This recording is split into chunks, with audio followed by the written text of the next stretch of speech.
आज हम लोग शुरू करने जा रहे हैं अपने जियोग्राफी से चैप्टर नंबर 4 जिसका नाम है एग्रीकल्चर।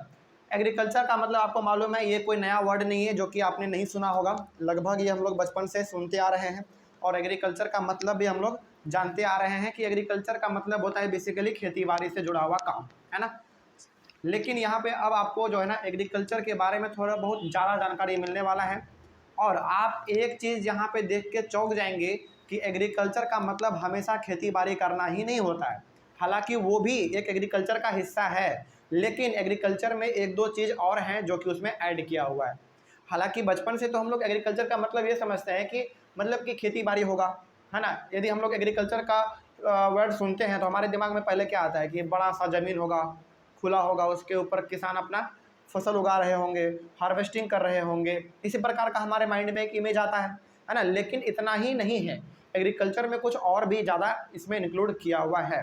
तो उसी के बारे में हम लोग आज पूरा पढ़ेंगे। तो ये चैप्टर पूरा जो है ना हमारा एग्रीकल्चर के ऊपर होने वाला है। इसमें हम लोग बेसिकली ये जानेंगे कि कितने प्रकार के एग्रीकल्चर होते हैं, है ना, किस प्रकार से किया जाता है, क्या इसमें कमी है, क्या इसमें सुधार का ज़रूरत है ना। इंडिया का एग्रीकल्चरल सिस्टम किस प्रकार से है, गुड है बैड है, इसके बारे में जानेंगे। साथ ही साथ लास्ट वाले क्लास में हम लोग ये जानेंगे कि इंडिया में और यूएसए में यानी कि यूनाइटेड स्टेट ऑफ अमेरिका में दोनों में फ़र्क क्या है खेती बाड़ी करने का, है ना। यानी कि बहुत कुछ हम लोगों को इस चैप्टर में सीखने को मिलेगा। चलिए शुरू करते हैं। तो सबसे पहले तो एग्रीकल्चर का डेफिनेशन ही हम लोग समझ लेते हैं कि आखिर इसका मतलब होता क्या है। देखिए, agriculture is the science and art of cultivation on the soil, raising crops and rearing live stock. Agriculture क्या एक साइंस है। अच्छा, हालांकि डेफिनेशन बड़ा सिंपल लिखा हुआ है लेकिन इसको समझना पड़ेगा। एग्रीकल्चर इज द साइंस का मतलब ये हो गया ना कि एग्रीकल्चर एक साइंस है, यानी कि विज्ञान है। इसका मतलब ये हो गया कि साइंस में हम लोगों को हर वक्त कुछ ना कुछ एक्सपेरिमेंट करते रहना होता है ना। यानी कि यदि आप बात करें बायोलॉजी का, तो बायोलॉजी में हम लोग सेल के बारे में पढ़ते हैं, टिश्यू के बारे में पढ़ते हैं, ह्यूमन बींग्स के बारे में पढ़ते हैं, प्लांट के बारे में पढ़ते हैं। यानी कि हर एक छोटे से छोटे चीज़ों के बारे में हम लोग खोजबीन करते हैं। उसके बाद यदि हम लोग बात करें केमिस्ट्री का, तो केमिस्ट्री में हम लोग रिएक्शन करवाते हैं, अलग अलग प्रकार का एक्सपेरिमेंट करते हैं, है ना। और यदि हम लोग बात करें फिजिक्स का, तो फिजिक्स में हम लोग क्या देखते हैं बेसिकली किस प्रकार से हमारा प्रैक्टिकल लाइफ अलग अलग चीज़ों से जुड़ा हुआ है। यानी कि साइंस का यदि हम लोग बात कर रहे हैं तो उसमें आपका तीनों चीज़ आता है, फिजिक्स केमिस्ट्री बायोलॉजी, तीनों चीज़ आता है। मतलब यदि एक शब्द में हमको कहना हो कि साइंस का मतलब क्या होता है, तो इसका हम लोग ये कह सकते हैं कि एक ऐसा फील्ड जिसमें कि आपको निरंतर कुछ ना कुछ एक्सपेरिमेंट करते रहना होता है। तो एग्रीकल्चर क्या एक साइंस है, मतलब कि इसमें आपको हर वक्त कुछ ना कुछ नया खोजते रहना होता है। अलग अलग प्रकार से ये अलग अलग प्रकार का तरीका खोजते रहना है कि किस प्रकार से हम लोग इसमें खेती बाड़ी कर सकते हैं, अपना इम्प्रूवमेंट कर सकते हैं एग्रीकल्चर को, इस प्रकार का। एंड आर्ट, आर्ट का मतलब होता है कला, किसी भी चीज़ को करने का तरीका, है ना। फॉर एग्जाम्पल मान लीजिए यदि आप रट्टा मार के पढ़ रहे हैं तो वो भी क्या है, आर्ट है। यदि आप चीज़ों को समझ के पढ़ रहे हैं वो भी क्या है, आर्ट है, यानी कि कला है।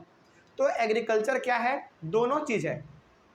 साइंस भी है, यानी कि इसमें लगातार आपको खोजबीन करते रहना है, किस प्रकार का सीड लगाना चाहिए तो अच्छा फसल होगा, किस प्रकार के दवाइयों का इस्तेमाल करना चाहिए, है ना। यानी कि खोजबीन आपको इसमें करते रहना है, एक्सपेरिमेंट करते रहना है। और दूसरा, किस प्रकार से आपको खेती करना है ना, आपका तरीका खेती करने का क्या होना चाहिए। तो ये भी चीज़ जो है आपका क्या कहलाता है, एग्रीकल्चर का डेफिनेशन में आता है ये चीज़।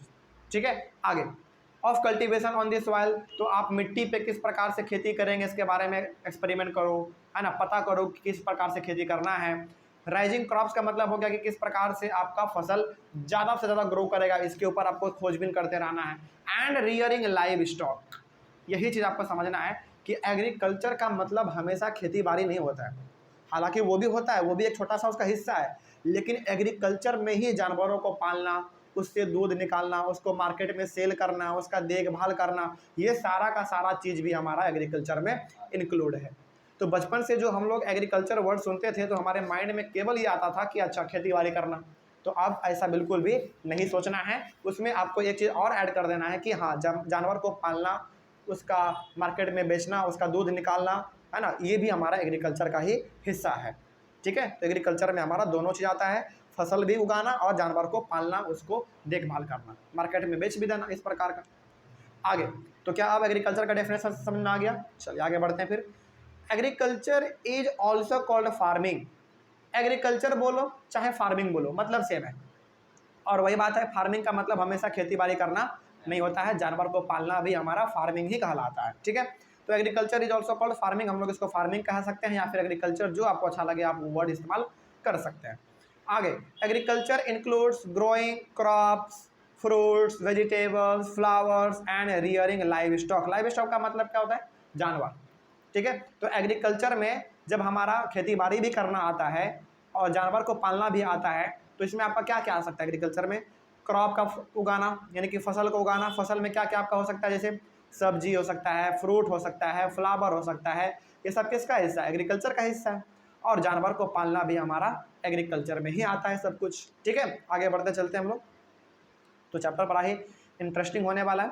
इन the world 50% of persons are engage in agricultural activity. हम लोग यहाँ पे बात कर रहे हैं पूरे वर्ल्ड का। पूरे वर्ल्ड का यदि हम लोग ऑन एन एवरेज यदि हम लोग निकालें तो आपको मालूम चलेगा कि 100% में से 50% जो लोग हैं पूरी तरीके से वो एग्रीकल्चर एक्टिविटी में लगा हुआ है।